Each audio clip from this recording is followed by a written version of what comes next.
I stared at the deep red wine spreading across the crisp white tablecloth, my chest tight. The crimson stain crept toward Julian's pale suit sleeve. My husband's jaw was granite, the vein near his temple pulsing. "I'm sorry," I whispered, reaching for a napkin.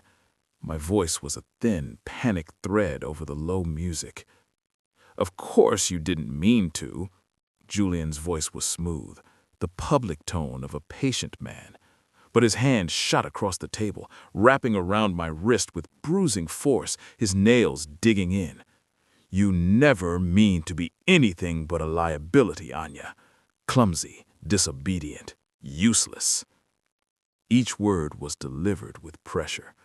I bit my lip to keep from crying out. A scene would escalate his anger. The elegant restaurant, the Sovereign, continued its performance around us. No one noticed. "It's just wine," I said quietly, trying to pull free. "With what money?" He smiled, that cold, brilliant smile. "You don't have control of the Venetian account, remember? You don't make a decision about anything." Julian sat back, releasing me. "You will obey me now," he practically snarled, though the volume remained low. "Try not to embarrass me again tonight." I cradled my wrist. Julian ordered an expensive Barolo and surveyed the room. I took the moment to glance past his shoulder. 2 tables away sat Silas Romano, black suit, face carved from granite. His dark obsidian eyes were fixed on our table, not with curiosity, but with judgment. And in that moment, I feared the silent man more than the one who had just shouted at me. Julian's voice dropped to that dangerous whisper I'd learned to dread more than his shouting. "Do you understand what tonight was supposed to be? What you've ruined with your incompetence?" I kept my eyes on the stained tablecloth, watching the wine pool and darken. "I understand." "No, you don't." He leaned forward, and I caught the scent of his cologne mixed with something sharper, rage barely controlled. Tonight was about the Henderson contract, $3 million, Anya, and you couldn't manage to sit still and look presentable for 2 hours without creating a spectacle. My throat tightened. The Hendersons had left 15 minutes ago, all smiles and handshakes. Julian had closed the deal before the wine incident. But facts didn't matter when he was like this. Nothing mattered, except his need to grind me down into something small and manageable. I said I was sorry. My voice cracked despite my efforts. "Sorry."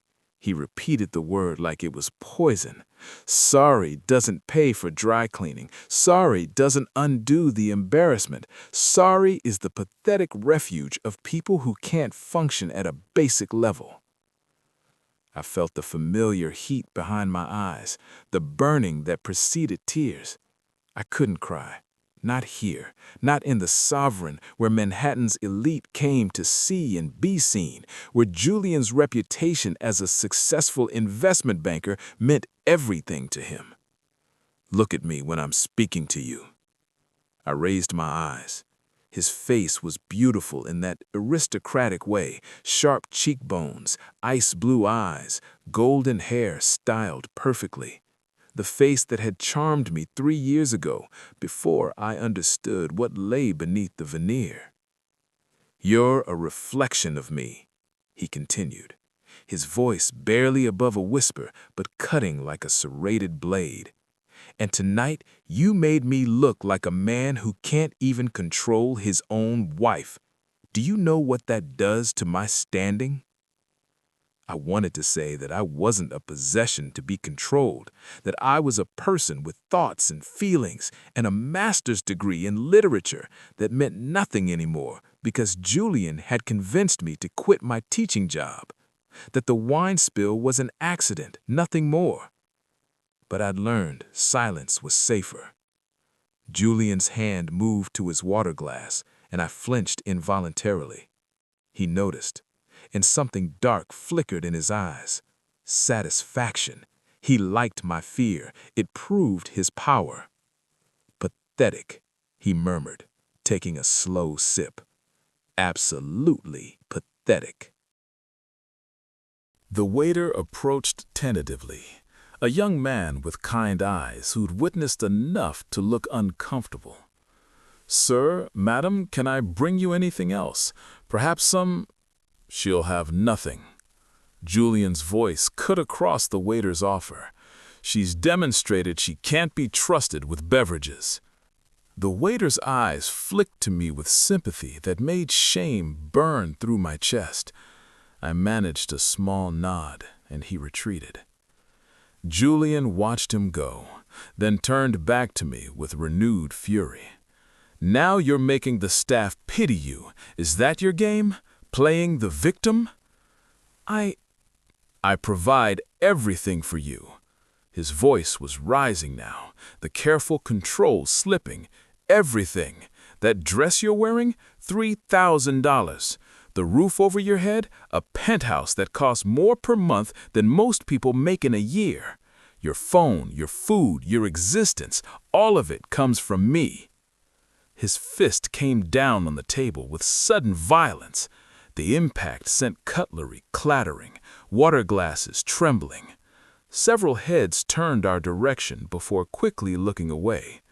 No one wanted to be involved in a domestic scene at the Sovereign. "And you repay me with incompetence and embarrassment." His voice had reached a level where the nearby tables couldn't pretend not to hear. "You're useless, Anya, completely useless, a financial drain with no purpose except to make me look good, and you can't even manage that." I felt something inside me crack. Not break, I'd been broken for a while now, but crack in a way that let a sliver of anger through the fear. "Please," I said, but my voice had an edge now. "You're making a scene." Wrong thing to say. I knew it the instant the words left my mouth. Julian's face went cold, his eyes narrowing to slits. "Are you making a scene after what you did?" He leaned across the table, invading my space, his voice dropping to a vicious hiss. "You don't tell me what I'm doing. You don't correct me. You don't question me. If you can't stand people who use money as a weapon to control others, hit that subscribe button and let me know in the comments. Type 'Nobody deserves that.' Because what happened next only got worse." I felt the weight of observation pressing us from all sides. The Sovereign's other patrons were masters of discretion, but I could sense their awareness, their judgment. A woman in a red dress at a corner table whispered to her companion. A businessman by the window studiously examined his phone while his ears practically swiveled in our direction. And then there was Silas Romano. I'd noticed him when we first arrived, impossible not to. He sat alone at a table positioned with clear sight lines to the entrance and most of the dining room, a tactical choice. His dark suit was impeccable, his posture relaxed, but somehow coiled, like a predator at rest.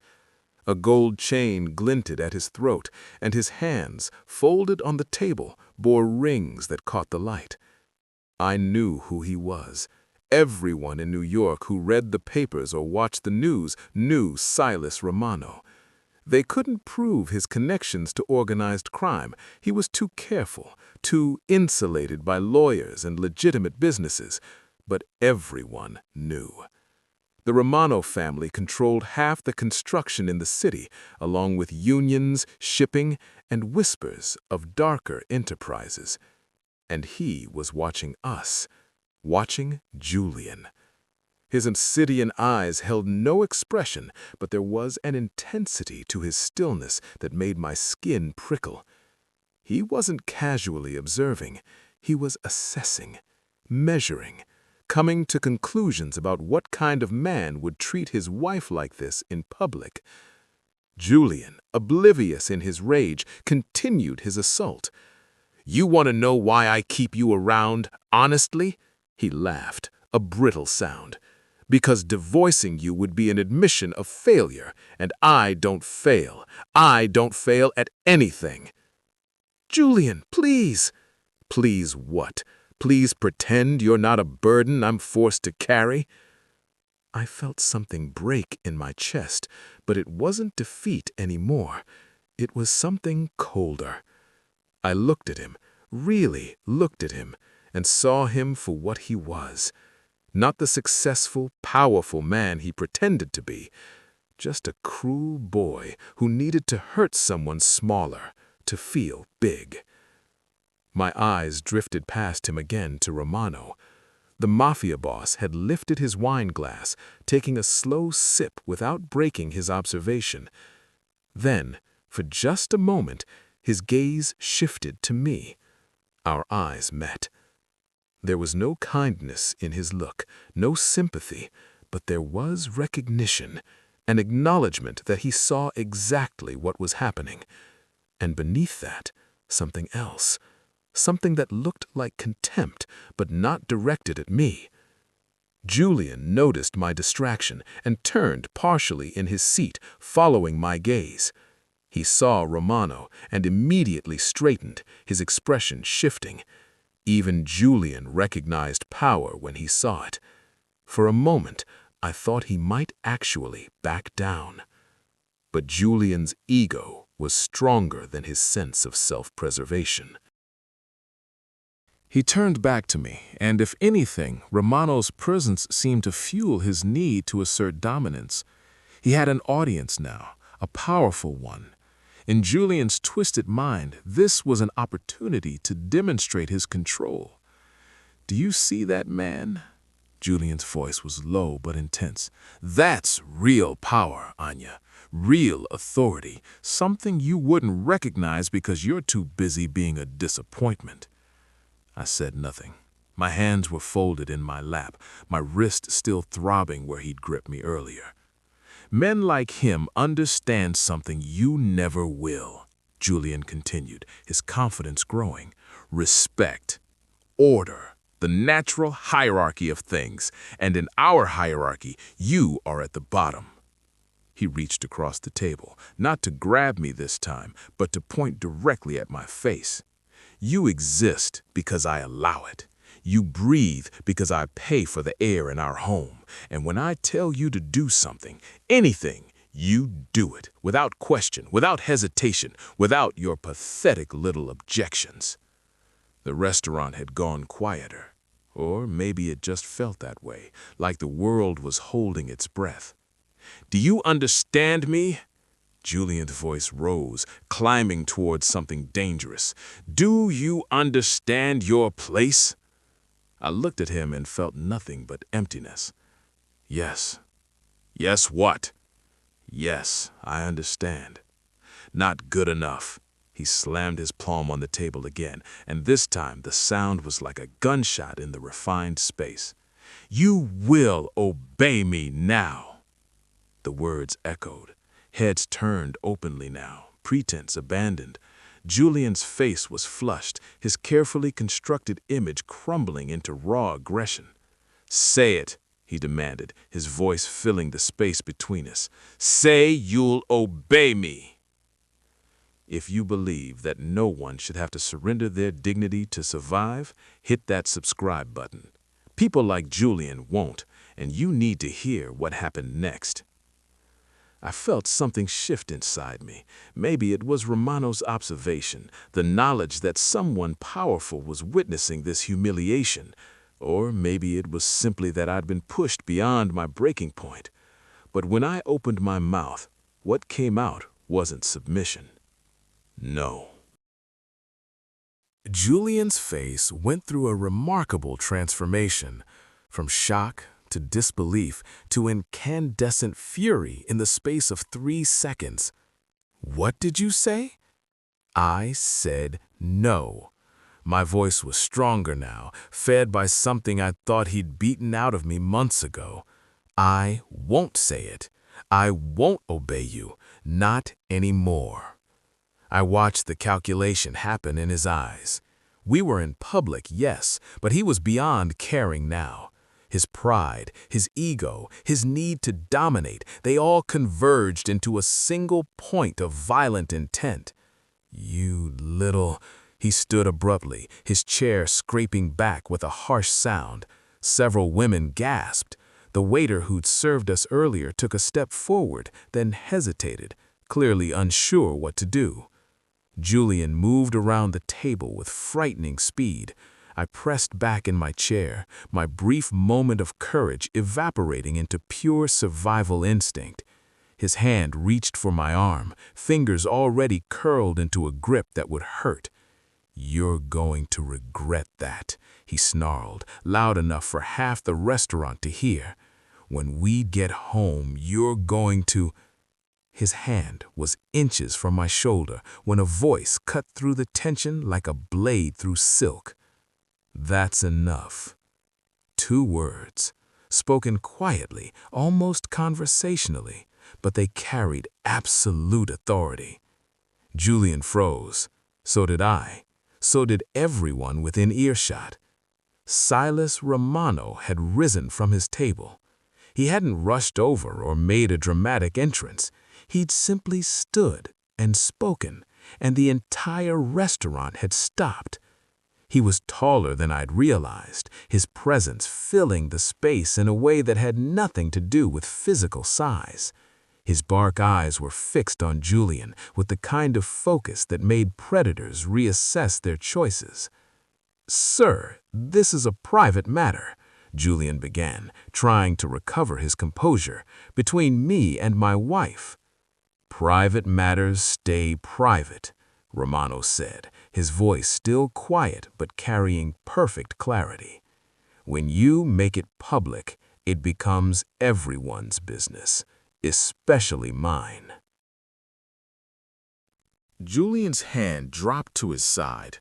I could see him trying to calculate the situation, trying to figure out if his pride was worth whatever confrontation was brewing.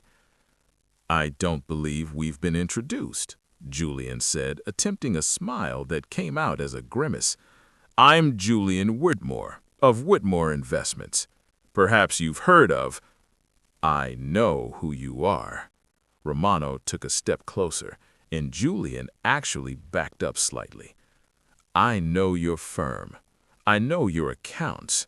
I know that you leveraged your father-in-law's connections to build your client base, and that without them, you'd be managing a regional branch in Nebraska." The color drained from Julian's face. How did Romano know that? Why would someone like him bother to know anything about Julian?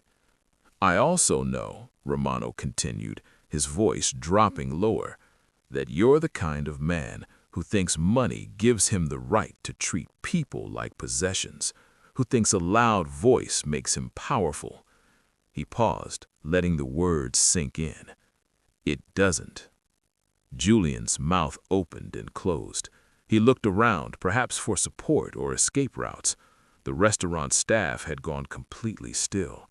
Other diners were watching, but keeping their distance, aware they were witnessing something dangerous. "You should leave," Romano said. It wasn't a suggestion. We haven't paid the check," he stammered. His earlier confidence completely evaporated. "I'll cover it. Leave." Julian looked at me, and I saw something I'd never seen before. Uncertainty. He actually didn't know what to do. The man who always had an answer, who always had control, was completely unmoored. "Anya, come on, we're going." His voice softened now, almost pleading. I didn't move, couldn't move. Part of me was terrified of what would happen if I defied him again, but a larger part, the part that had just found its voice, refused to go back to that penthouse prison. "She's not going anywhere with you," Romano said before I could respond. "Not tonight, not ever if she's smart." Julian's face flushed red again, anger overriding his fear. "You can't tell me what to do with my own wife. I don't care who you are or what you think you—" He didn't finish the sentence. Romano made the smallest gesture, barely more than a tilt of his head, and two men materialized from somewhere in the restaurant. They were large, professional, and moved with the kind of efficiency that suggested they'd done this before. "Get him out," Romano said simply. "You can't. This is assault. I'll call the police." Julian's voice climbed as the two men took his arms, not roughly, but with absolute firmness. "I'll sue. Anya, tell them to let me go." I said nothing. I watched as they guided him toward the exit, his protests growing more desperate and shrill. Several patrons actually smiled. Others looked relieved. No one moved to help him. At the doorway, Julian tried one more time to pull free, to salvage some dignity.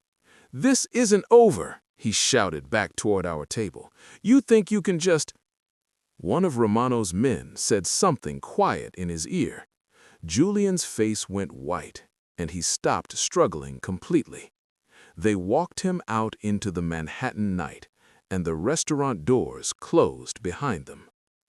The silence that followed was profound. Romano turned to me, and I forced myself to meet his eyes. Up close, he was even more intimidating, not because of any overt threat, but because of the absolute certainty he projected.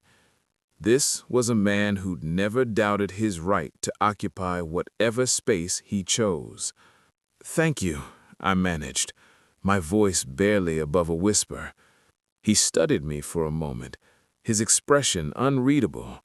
"Don't thank me. I didn't do it for you." The words should have hurt, but somehow they didn't. There was an honesty to them that was almost refreshing after years of Julian's manipulative charm.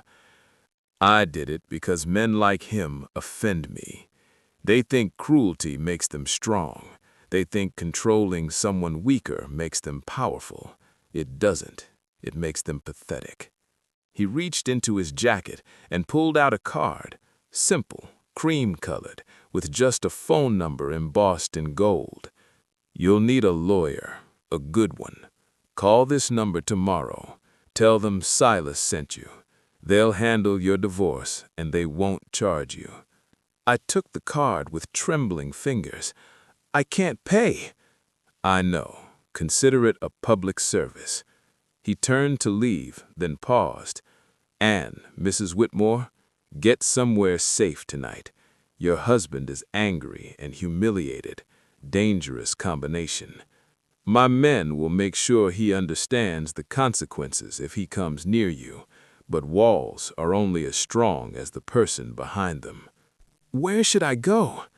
"You're a grown woman with a master's degree. Figure it out." His voice wasn't cruel, just matter-of-fact. "Remember, you've been treating yourself like a victim for so long you forgot you're capable." He nodded to someone behind me, and a woman appeared, one of the restaurant's managers. "Ms. Torres will help you arrange a car and a hotel for the night, on the house." "Mr. Romano," I said, stopping him before he could walk away, "why did you help me?" He looked at me with those obsidian eyes, and for the first time, I saw something almost human in them. Not kindness, but perhaps the memory of kindness someone once showed him. "My mother," he said quietly, "spent 20 years with a man like your husband. I was too young to help her. I'm not anymore." Then he was gone, moving through the restaurant with his two men falling into formation around him. The other diners parted naturally, an unconscious recognition of power. I sat alone at the table for several minutes, staring at the spilled wine that had started everything. The stain had spread across the entire tablecloth now, a crimson bloom that looked almost artistic in the soft light. Miss Torres appeared beside me with a gentle smile. "Mrs. Whitmore, your car is ready whenever you are. We've arranged a suite at the Monroe for the next 3 nights, with meals included. And She hesitated, then pulled out a small envelope. "Mr. Romano left this for you." Inside was cash, several $100s, and a note in precise handwriting. "File the papers Monday. Don't wait. Men like him get dangerous when they lose control. S.R." I folded the note carefully and put it in my purse along with the card. Then I stood, smoothed my $3,000 dress, and walked toward the exit. As I passed Romano's now empty table, I noticed he'd left a substantial cash tip, enough to cover our meal 3 times over. The night air hit my face like a blessing. The car Miss Torres had arranged was waiting, and the driver opened the door with professional courtesy. I slid into the back seat, and as we pulled away from the Sovereign, I looked back one last time. The restaurant glowed like a jewel box, beautiful and refined, and utterly disconnected from the violence it had just contained. Through the windows, I could see life continuing, people eating, drinking, laughing, as if nothing had happened. But something had happened. Something fundamental had shifted. I'd spent 3 years believing Julian's narrative that I was useless, incompetent, lucky to have him, that I owed him everything and deserved nothing, that my fear was appropriate and my silence was wisdom. In the span of 10 minutes, Silas Romano had demolished that narrative, not with kind words or sympathy, but with cold, undeniable truth. Julian was nothing. His power was an illusion maintained by my acceptance of it. And Romano had given me something else, something more valuable than protection or money. He'd given me permission to save myself. No, not permission, expectation. He'd looked at me and seen someone capable of surviving, and in doing so had reminded me that I was. My phone buzzed. Julian. 5 missed calls, 15 text messages, each more desperate than the last. I turned the phone off and watched the Manhattan streets blur past the window. Tomorrow, I would call Romano's lawyer. Tomorrow, I would start the process of reclaiming my life. Tomorrow, I would figure out who Anya was when she wasn't defined by Julian's cruelty. But tonight, I would sit in this car and feel something I hadn't felt in 3 years. Free. It was a strange freedom, purchased with blood and fear and the intervention of one of the most dangerous men in New York. It came with debt I couldn't repay and questions I couldn't answer. But it was mine. The Monroe appeared ahead, its Art Deco facade lit against the night sky. The driver pulled to the curb, and the driver opened my door.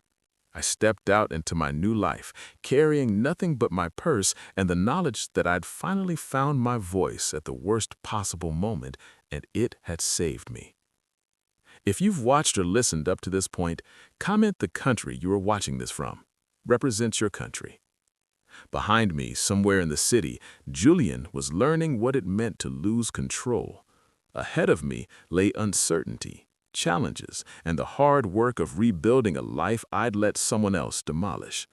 But for the first time in longer than I could remember, the fear that had lived in my chest like a stone had cracked. Not disappeared. I wasn't naive enough to think this was over. Julian wouldn't accept this easily. There would be lawyers and fights and moments when I'd want to give up. But I'd also seen what real power looked like. Not Julian's petty tyranny, but Romano's absolute certainty. The kind of power that came from never doubting your right to occupy space, to speak, to act. I couldn't be Silas Romano. I didn't want to be. But I could learn from him. I could remember that strength wasn't about controlling others. It was about refusing to be controlled. The hotel doors opened before me, warm light spilling onto the sidewalk.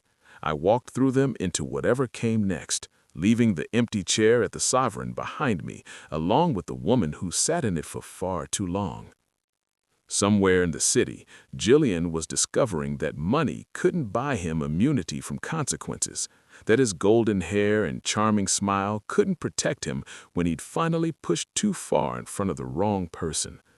And somewhere else, Silas Romano was probably already forgetting about us, moving on to whatever business required his attention next. We were a minor incident in his evening, barely worth remembering.